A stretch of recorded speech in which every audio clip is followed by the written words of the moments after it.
ትኩስ ዜና ይዤላችሁ መጥቻለሁ ጋይስ። እንግዲህ እግዚአብሔር ይመስገን ልዑሌ በልጅነቱ ከመፈመሱ የተነሳ የዳይፐሬን ካልቻልኩኝ እቤት ተኝቼ ለምንድን ነው እናትና አባቴን በወጪ የምቀሰቅሳቸው ብሎ እንግዲህ ከቤት እንደወጣ ወደ ቤት አልመለስ ብሏል ጋይስ።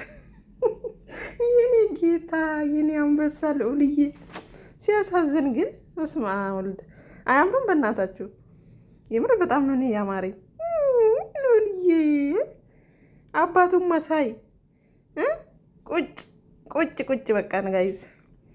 ደግሞ በቃ ጣቷን አፍ ውስጥ አስገብቶ የኔ ጌታ የእናቱ ጡት አምሮ ሳይሆን አይቀርም። የምር አብርሽ ግን ነፍስህ አይማርም።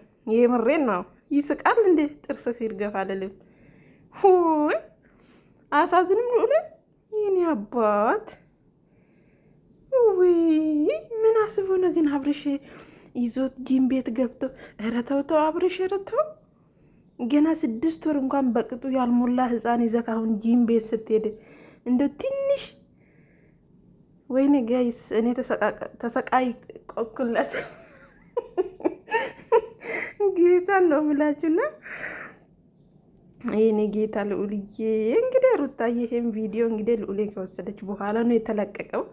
ልዑሌ ወደ ሩታዬ ቤቴ ከደረሰ በኋላ ነው ይሄ ቪዲዮ የተለቀቀው። ወደ ቁም ነገሩ ስንገባ እንግዲህ በስተመጨረሻውም አብርሽም እስር ቤት ገብቶ ልዑሌም ወደ እናቱ ተመልሷል ማለት ነው። ሰበር ዜና ይሄ ነው ጋይስ።